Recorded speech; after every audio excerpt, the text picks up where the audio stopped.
নমস্কার, আমার নাম সঙ্গীতা গুপ্ত। আমরা দেখবেন ৫ টাকা ১০ টাকা কমানোর জন্য কত লড়াই করি, কত দরদাম করি, কত ঝগড়া করি, কীভাবে টাকা একটু কমানো যায় তাই চেষ্টা করি। কিন্তু আমরা কয়েকজন লক্ষ্য করি না যে আমাদের অ্যাকাউন্ট থেকে কীভাবে টাকা কেটে নেওয়া হচ্ছে। ছোটোখাটো কারণ দেখে টাকা কেটে নেওয়া হচ্ছে। আমরা ছোটোখাটো অসংখ্য থেকে তুচ্ছ বলে মনে করে এড়িয়ে যাই। এই সুযোগ নেয় ব্যাংকের লোকেরা, আমাদের সঙ্গে বড় দুর্নীতি করে চলে যায়। একজন দুজন তো না, ব্যাংকে সবার সঙ্গে করছে। তাহলে ভাবুন কত টাকা দুর্নীতি হচ্ছে। এআর মাধবা, নীলনীতি মুকেশ, কীর্তিকুলার স্টারার মুভি ১ ঘন্টা ৫১ মিনিট জি5-এ দেখে নিতে পারবেন। এই মুভি কেমন হলো তা নিয়ে কথা বলি। এআর মাধবানের জন্য একটা মুভিটা দেখতে গেছিলাম। এই মুভি ট্রেলার দেখে না আমার মনে হয় যে লাকি ভাস্করের মতন হবে না তো। এই মুভি যখন একথা থাকবে তখন মনে হবে লাকি ভাস্করের আশেপাশেও পৌঁছতে পারবে না। আমি স্টোরি নিয়ে কথা বলছি না, আমি বলছি প্রেজেন্টেশনের ব্যাপারে। মুভি হচ্ছে রাধেমোহন শর্মা, যে রেলের টিসি প্লেড বাই আর মাধবন। রাধেমোহন শর্মা একটা সিধে সাদা মানুষ, সে হিসাবে পুরো পাক্কা এক একটা টাকার হিসাব রাখে।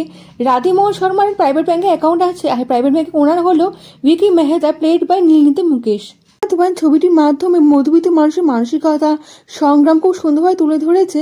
আর যারা আর্থিক শোষণের সম্মুখীন যখন সাধারণ ব্যক্তিদের হতে হয়, তারা কতটা হতাশার মানসিক সমস্যার মধ্যে দিয়ে যায় সেটা খুব সুন্দরভাবে দেখানোর চেষ্টা করা হয়েছে সিনেমার মধ্যে।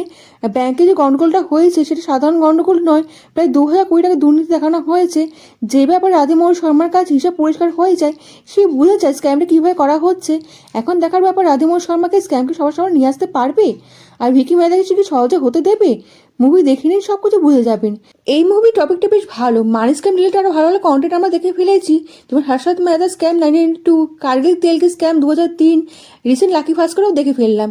এই সিনেমাগুলোর মধ্যে কমন ব্যাপার হলো স্ক্যাম, আর যা স্ক্যাম যে করছে সে লিডারটা অভিনয় করছে।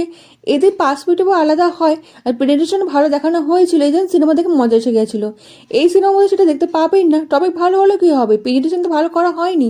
এমন কোনো মোমেন্টও নেই যে আপনাকে ইমপ্রেস করতে পারবে। টেনশন বিল্ড করার মতো কোনো সিনই নেই, প্রতিটা scene predictable, no impactful dialogue, force comedy. মুভিতে হিমাংশুকে অনেকদিন পর দেখলাম, আর তুমবিন মুভির অনেক মোমেন্ট না ফ্ল্যাশব্যাকের মধ্যে সামনে চলে আসছিল। হিমাংশুকে সাইড ক্যারেক্টার দেখে না খুব খারাপ লাগছে। নীলনীতি মুকেশের নাম 3টে হলে কি হবে, অ্যাক্টিং আপনি একটা নম্বরও দিতে পারবেন না। বিরতির পর নীলনীতি মুকেশ কোনো সিনেমা চরিত্রে অভিনয় করতে দেখা যাচ্ছে। নীলনীতি মুকেশকে ভিলেন চরিত্রে অভিনয় করছে, তার জন্য শক্তিশালী বিদ্যুৎ দেখানো খুব দরকার ছিল, তার মধ্যে সেটা খুঁজে পাওয়া যায়নি। ভিলেনের চরিত্রে অভিনয় করছে, যে ২০০০ কোটি টাকার মধ্যে স্ক্যাম করেছে সেই হিসেবে অর্থ দেখাতে হবে। রাশ্মি দিশাই যে ছোট চরিত্রে অভিনয় করেছে, ছোট চরিত্রে অভিনয় করলে কি হবে, তার অভিনয়ের জন্য আবার মুখে হাসি ফুটে উঠবে। মুভি দেখুন, তাহলে বুঝে যাবেন নীলনীতি মুকেশ কীভাবে অভিনয় করেছে। একটা সিরিয়াস টপিক দেখানো হয়েছে, ল্যাক অফ প্রেজেন্টেশনের জন্য অ্যাভারেজ মুভি হয়ে আপনার সামনে এসেছে। আর মাধবনের কাছ থেকে কোনো খুঁত খুঁজে পাবেন না। ডায়লগ ভালো না দেওয়া হলে কি হবে, ওনার নিজে থেকে অনেক চেষ্টা করেছে, আর তিনি কী করতে পারেন। ফোর্সড গান, ফোর্স কমেডি দেখানো হয়েছে, simple execution of story. Movie আমার তাহলে 5 স্টার দিলাম। মুভি একবার দেখা যেতেই পারে। মুভি থেকে যত আশা কম রাখবেন ততই ভালো হবে। ফ্যামিলি ফ্রেন্ডলি মুভি বলে সিনেমার মধ্যে অ্যাডাল্ট সিন নেই, ফ্যামিলিকে নিয়ে দেখতে পারবেন এমন সিনেমা তৈরি করে দেওয়া হয়েছে। আর সিনেমা দেখে ভালো লাগবে, টাইম পাস হয়ে যাবে আপনার। আর জানি সিনেমাটা দেখুন, তারপর বলুন তো কমেন্টে কেমন লাগলো। ভিডিওটা আপনি কমেন্টের মাধ্যমে জানাতে কিন্তু বলবেন না। লাইক ও সাবস্ক্রাইব করে দেবেন, দেশ বিদেশি বন্ধুর সঙ্গে ছড়িয়ে দেবেন। দেখা হচ্ছে পরবর্তী ভিডিও।